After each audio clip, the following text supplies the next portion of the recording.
បាទជំរាបសួរបងប្អូន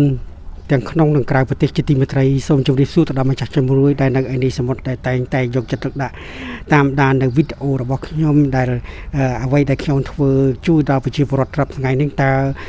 ថវិការបស់បងប្អូននឹងទៅដល់ដៃគាត់ពិតឬមិនពិតបាទឥឡូវនេះខ្ញុំបានជួបស្ត្រីចំណាស់ម្នាក់ហើយគាត់បានថាគាត់មានការពិបាកជីវិតរស់នៅឯកោតែម្នាក់ឯងហើយគាត់គ្មានអ្វីជាទីពឹងហើយគាត់បានមកជួបខ្ញុំដើម្បីជួយសម្រាលនៅជីវិតគាត់ខ្លះបានដល់ជាដំបូងនេះសូមបងប្អូនទៅទស្សនាក៏ដូចជាតាមដាននៅការរស់នៅជីវិតពិតរបស់គាត់តើគាត់ជួបបញ្ហាជីវិតនឹងយ៉ាងម៉េចបាទជាដំបូងនេះខ្ញុំនឹងជួបគាត់បាទជំរាបសួរអ្នកមីងហ្នឹងហើយសុខសប្បាយទេសុខទុក្ខធម្មតាលោកគ្រូធម្មតាទេហ៎ហ្នឹងហើយមានភាសាលើតិចទៅណាចាហើយសប្តាហ៍ថ្ងៃនេះមានឈ្មោះអីហើយអាយុប្រហែលឆ្នាំហើយឈ្មោះនួនដាអាយុ63ឆ្នាំបាទហើយមានគ្រួសារទេចាអត់ទេលោកគ្រូអញ្ចឹងបានសេចក្តីថាជាស្ត្រីមេម៉ាយឬក៏មុំចាស់ស្ត្រីមេម៉ាយបាទហើយមេម៉ាយយូរហើយនៅតាំងពីអាយុ35ឆ្នាំអញ្ចឹងហ៎ហើយអញ្ចឹងអ្នកមីងមានកូនប៉ុន្មាននាក់កូន3នាក់កូន3នាក់ប្រុសប្រមាណស្រីប្រមាណប្រុស2ស្រី1ប្រុស2ស្រី1ចាបាទហើយកូនប្រុស2ស្រី1ហ្នឹងឥឡូវហ្នឹងគេធំហើយនៅមានគ្រួសារហើយនៅមានប្រពន្ធទៅអស់ហើយលោកគ្រូអញ្ចឹងចាហើយចុះគេមានដែលនឹកម្ដាយចាស់យកទៅនៅជាមួយនេះយ៉ាងម៉េចគេអត់មាននឹកនេះគ្រាន់តែពេលបន់ទៀនគេយកលុយមកជូនម្ដងមកការនៅពេលបន់ទៀនហ្នឹងលោកគ្រូទៅហើយទៅខ្ញុំដើរស៊ីឈ្នួលគេធម្មតាហើយចុះកូនទាំង3នាក់ហ្នឹងតើមានពីណាមានគំនិតមួយដែលចង់យកម្ដាយទៅនៅជាមួយឬក៏ម្ដាយមិនចង់ទៅនិយាយរួមទៅគឺខ្ញុំមិនដែលឮគឺមិនដែលបានដឹងហ្មងពីជីវិតចរិតរបស់គេនៅគ្រូអត់ខ្ញុំអត់បានដឹងហ្មងហើយឥឡូវសំសួរថាកូនទាំង3នាក់ហ្នឹងតើជីវភាពគេយ៉ាងម៉េចជីវភាពគេក្រីក្រឯលោកគ្រូអញ្ចឹងចាក្រីក្រហ្នឹងវាអាចរស់ឬក៏ក្រីក្រយ៉ាងម៉េចចាគេអាចរស់រព្រោះអីគេមានប្តីប្រពន្ធអាចរស់ធម្មតារបស់គេទៅគ្រាន់តែវាមិនលំបាកដូចខ្ញុំដែលជាមិស្រីមេម៉ាយនេះលោកគ្រូឥឡូវខ្ញុំចង់សួរថាអ្នកមីងមានកូនមានចៅកាលនៅក្មេងរំពឹងថាដល់ចាស់កូនចិញ្ចឹមមែនទេចាហើយចុះឥឡូវចាស់ហើយមិនក៏កូនអត់ចិញ្ចឹមចុះបើលោកគ្រូគេមានប្តីមានប្រពន្ធអស់ហើយគេមានទៅគេពេលបន់ទៀនគេនឹកឃើញបាទចាដល់ហើយទៅគេចិញ្ចឹមគ្រួសាររបស់គេទៅចាឥឡូវកូនទាំង3នាក់ហ្នឹងនៅណាឥឡូវមើលជួយប្រាប់ខ្ញុំមើលរៀបរាប់ទៅចាទៅណាខ្លះកូនទាំង3នាក់ហ្នឹងកូនខ្ញុំមួយនៅដេញផ្សារដាំកោបាទចាគេធ្វើអីនៅហ្នឹងចាគេធ្វើអីនៅហ្នឹងរត់ម៉ូតូដប់មួយទៀតធ្វើសំណង់បាទចាឯណាទៀតហើយមួយស្រីបាទតែដឹងជាប្តីស្អីគេមិនមកក៏ខ្ញុំអត់បានដឹងដែរលោកគ្រូព្រោះចាញ់ទៅក៏ដែរបានជួបដែរបាទចាហើយនៅណាទៀតអស់ហើយលោកគ្រូបាទហើយសប្តាហ៍ថ្ងៃហ្នឹងអ្នកមីងរាល់ថ្ងៃហ្នឹងនៅណាចាខ្ញុំសងៃនៅភូមិមិត្តភាពបាទក្រុម10នេះលោកគ្រូនៅជាមួយអ្នកណាគេចានៅម្នាក់ឯងលោកគ្រូនៅម្នាក់ឯងហ្នឹងតើយើងជួបចាស់គេឬក៏យ៉ាងម៉េចជួបផ្ទះគេលោកគ្រូហើយមួយខែប្រហែលមួយខែ30រៀលមួយខែ30រៀលចាហើយការរស់នៅម្នាក់ឯងហ្នឹងមានញាតិនៅចិត្តដែរឬក៏តែម្នាក់ឯងសោះចាអត់ទេលោកគ្រូហើយមុខរបរស្អីមុខរបរដើរលាងចានដើរលាងចានគេចាលាងចានហ្នឹងហើយចានតាមកាទៀវនេះផ្ទះកាទៀវគេហ្នឹងគេហៅលាងទៅលោកគ្រូហើយពេលលាងហ្នឹងបានថវិកាប្រហែលទៅបាន10000បើចានច្រើនបានច្រើនទៅលោកគ្រូអញ្ចឹងចាហើយចិត្តតែមានរាល់ថ្ងៃឬអត់ទេចាមានថ្ងៃណាអត់ដែរនឹងលោកគ្រូហើយការហូបចុកម្នាក់ឯងហ្នឹងមានព្រួយបារម្ភដែរបើម្នាក់ឯងអញ្ចឹងលោកគ្រូនឹកចំណាស់ចេះព្រួយបារម្ភហើយប៉ុន្តែដឹងគិតទៅវានៅតែដែរនឹងលោកគ្រូមានគិតវាមិនចាញ់ទៅណាមានតែដើរស៊ីឈ្នួលគេអញ្ចឹងត្មងទៅវាបានរួមមួយកែនោះលោកគ្រូបាទចាហើយឥឡូវនេះចង់សួរអ្នកមីងសុខភាពមិនដែរសុខភាពខ្ញុំសងៃខ្ញុំមានជំងឺលើឈាមបាទចាហើយមកទៀតតែថ្ងៃណាវិលទៅថ្ងៃណាអត់វិលធ្វើកាយគេទៅលោកគ្រូបាទចាហើយគ្រាន់ថាបើយើងថ្ងៃណាស្រួលបានញាតចិត្តខាងហ្នឹងគេមើលខុសត្រូវទៅអញ្ចឹងចា ហើយចង់សួរបញ្ជាក់បន្តិចមានជាពាក់ថ្លៃផ្ទះថ្លៃអីគេដែរថ្លៃផ្ទះគេជាពាក់ហ៎មួយ ខែពីខែចឹងដែរលោកគ្រូ អញ្ចឹងហ៎ ចា ហើយមកនៅនេះប្រហែលឆ្នាំហើយ ខ្ញុំមកនៅនេះតាំងពីកូនស្រីអាយុ3ឆ្នាំ ងាប់ហើយយូរហើយហ្នឹង ចា ហើយដល់ទៅពេលឲ្យកូនស្រីហ្នឹងក៏អត់មានចិត្តអីបន្តិចមកជួយមើលម៉ែទេ ចឹងបានខ្ញុំនិយាយថាកូនវាគិតទេ បាទ យើងចាំបានរូបរាងលោកគ្រូ បាទ ចា ចុះអត់ដឹងខ្ញុំចង់សួរបន្តទៅទៀតហើយ ចា នៅពេលដែលយើងជាម្ដាយដែលពេលកូនមកជួបជុំគ្នាមានម្ដាយនិយាយប្រាប់កូនទេថាម្ដាយកំពុងតែឯកោម្ដាយកំពុងតែពិបាកម្ដាយកំពុងតែមានជំងឺមាននិយាយដែរប្រាប់ទេ ខ្ញុំអត់មាននិយាយប្រាប់ទេលោកគ្រូ ប៉ុន្តែ ព្រោះអីខ្ញុំនឹកឃើញថាប្រាប់ទៅខ្លាចឆ្លោះ ឆ្លោះមិនយើងម៉ែបកើតហើយកូនមិនយើងឲ្យឆ្លោះ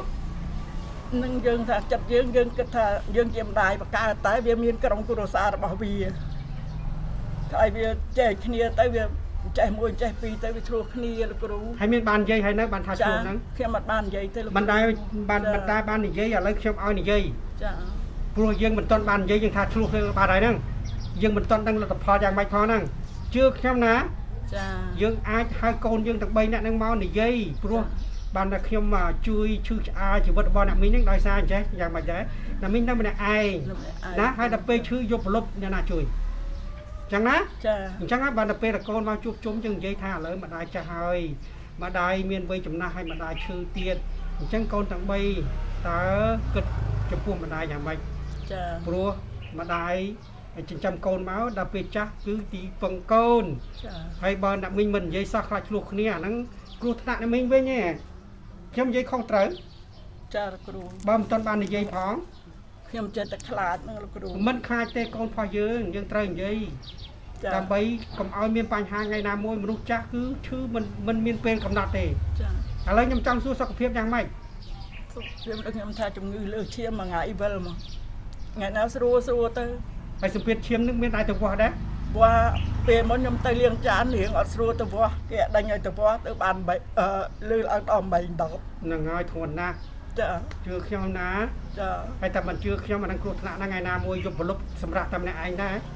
ម្នាក់ឯងលោកគ្រូ នឹងឲ្យគ្រោះថ្នាក់ណាស់យើងយកកូនណាមួយដែលជាទីពឹងទៅយើងទៅនៅជាមួយគេទៅដើម្បីយកប្រលប់ពេលឈឺអីចឹងទៅបានកូនបានជួយណា ចា កុំស្រក់ទឹកភ្នែកខ្ញុំនិយាយនេះការពិតណាព្រោះយើងដើម្បីតាំងពីក្មេងមកគោលដៅថាយើងចាំកូនដើម្បីឲ្យកូននឹងមកពេលចាស់វិញតបស្នងសងគុណគឺនៅជាមួយកូនហើយសុខចិត្តនៅម្នាក់ឯងគិតអញ្ចឹងមិនត្រូវទេ ចា អានេះជាកំណត់របស់ខ្ញុំដែរបើសិនជាអ្នកមីងតាមខ្ញុំក៏តាមក៏ខ្ញុំមិនដឹងធ្វើម៉េចដែរណា ចាលោកគ្រូ បាទហើយខ្ញុំមានការដកពិសោធន៍ច្រើននៅក្នុងជីវិតបានខ្ញុំនិយាយប្រាប់ខ្ញុំនិយាយនឹងអាចទទួលបានទេ បានលោកគ្រូ អាចជួបជុំនិយាយមួយកូនបានទេ ចាចា បាទហើយកំពុងតែពិបាកមែនទេ ចា ឥឡូវមានលុយដែរនឹងខ្លួន ថ្ងៃហ្នឹងបានគេឲ្យ8000លោកគ្រូ តែធ្វើអី ទុកទិញមកហូប ទៅធ្វើអីបាន8000ហ្នឹង ទៅលាងចានលោកគ្រូ អញ្ចឹងហ៎ ចា បាទហើយទៅលាងចានដល់ណាទៅ ចាលាងមកវត្តឯលោកគ្រូឡើងផ្ទះកាទៀវគេ ម្ដាយគេម្ដាយយើងខ្ញុំអត់ខុសណាស់ខ្ញុំអត់មានម្ដាយបើសិនជាខ្ញុំមានម្ដាយណាខ្ញុំមិនឲ្យម្ដាយខ្ញុំទៅលាងចានអ្នកណាទេតាមការពិតណា ចា ពួកខ្ញុំកើតតាំងពីក្មេងមកខ្ញុំគ្មានឪពុកម្ដាយទេហើយរាល់ថ្ងៃខ្ញុំជួយរាល់ថ្ងៃមនុស្សចាស់រាល់ថ្ងៃហើយខ្ញុំបើមានម្ដាយអញ្ចឹងណាបើសិនជាខ្ញុំឧបមាថាខ្ញុំកូនអ្នកមីងខ្ញុំថាឲ្យនឹងអង្គុយគេងចាំមើលតាទូបានហើយដើរលេងសប្បាយទៅមែនណាខ្ញុំនិយាយការពិតណា ចា បាទមិនឲ្យម្ដាយអីពិបាកទៅលាងចានរត់តែលុយគ្មានអញ្ចឹងងាប់ហើយធ្វើកូនពិបាកកូន3នាក់ចិញ្ចឹមអីមនុស្សតែម្ដាយចិញ្ចឹមកូន3រស់មែនទេ ចាលោកគ្រូ ខ្ញុំក៏មិនដឹងគិតយ៉ាងម៉េចដែរហើយវ័យនេះខ្ញុំគាត់ថាបានជួយរំលែកទុកឲ្យគាត់ថាទៅចែកគ្នាហើយសំខាន់តែអភ័យទោសផងដែលខ្ញុំនិយាយទៅក៏លោប៉ះពាល់អារម្មណ៍អ្នកមីងណា ចាអត់ទេលោកគ្រូអត់មានចាអត់ទេអត់មាន ក៏លោថាខ្ញុំនិយាយទៅចេះខ្ញុំនឹងចេះមកត្រួតត្រាលើជីវិតឬក៏ណែនាំឬក៏បដៅអីចឹងមិនទេណាគាត់តែជាកំណត់ខ្ញុំទេបើអ្នកមីងតាមខ្ញុំក៏តាមប្រហែលទៅណា ចាលោកគ្រូអត់មានគិតមានកំណត់ចឹងទេអត់ទេអត់ថាលោកគ្រូមិនអត់ ខ្ញុំចង់សួរអ្នកមីងចឹងហើយសប្តាហ៍ថ្ងៃនេះហើយការរស់នៅរបស់យើងនឹងហើយចង់សួរពីជំរឿពិតអ្នកមីងមានបានចេះអក្សរចេះអីដែរលេខអក្សរអីចឹងដែរ ចាចេះលោកគ្រូ អញ្ចឹងរៀនបានច្រើនដែរ ខ្ញុំរៀនចំនួនលន់ដល់ បាទបានថ្នាក់ទីប្រហែលទៅ ថ្នាក់ទី6 អញ្ចឹងគាត់បើចេះមើលចេះអីហើយ ចេះមើលធម្មតា តែគាត់ថាឥឡូវហ្នឹងវាពិបាកកូនមិនជួយណា ចាកូនអត់ជួយ អ ហើយយើងរកដល់ខ្លួនឯង បាទ ឈឺដល់ខ្លួនឯង បាទ ហូបចុកដល់ខ្លួនឯង បាទ ចា ឥឡូវនៅផ្ទះមានកដែរមានកឲ្យហូបដែរ ចាមាន1គីឡូផ្សេងខ្ញុំទិញ អញ្ចឹង ហើយនឹងបានគេឲ្យមកបាន1គីឡូ2គីឡូដែរលោកគ្រូ បាទឥឡូវនេះខ្ញុំមិនវែងឆ្ងាយទេខ្ញុំនឹងជូនថវិកាខ្លះសម្រួលជីវិតណាណាមីងណា ចា អញ្ចឹងបងអ៊ំប្រុសហួតនេះនិងអ៊ំស្រីហួតផនជាសប្បុរសជនខ្មែរយើងរស់នៅប្រទេសបារាំងបានបរិច្ចាគថវិកាទៅដល់ប្រជាពលរដ្ឋខ្មែរដែលមានជីវភាពក្រីក្រ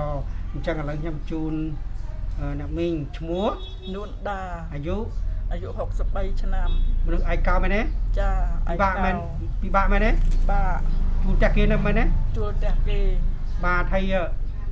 រាល់ថ្ងៃហ្នឹងមានវត្តបោលលើកចានគេមែនទេ លាងចានលោកបោរៀងចានលោកគ្រូ បាទឥឡូវនេះខ្ញុំជូន10,000ស្មើ$25ណា ចា យកទៅទិញកឬក៏ហូបអីឆ្ងាញ់មកពេលទៅបានទេ ចាលោកគ្រូ ហ្នឹងហើយឥឡូវខ្ញុំជូនណាឥឡូវខ្ញុំបានរៀបរាប់ហើយគឺអ៊ំប្រុសហួតនេះនិងអ៊ំស្រីហួតផនជាសប្បុរសជនខ្មែរយើងរស់នៅប្រទេសបារាំងអញ្ចឹងអាចទទួលដែរ10,000ណាថ្លៃម្ដងគុណទៅណាបាទហ្នឹងហើយ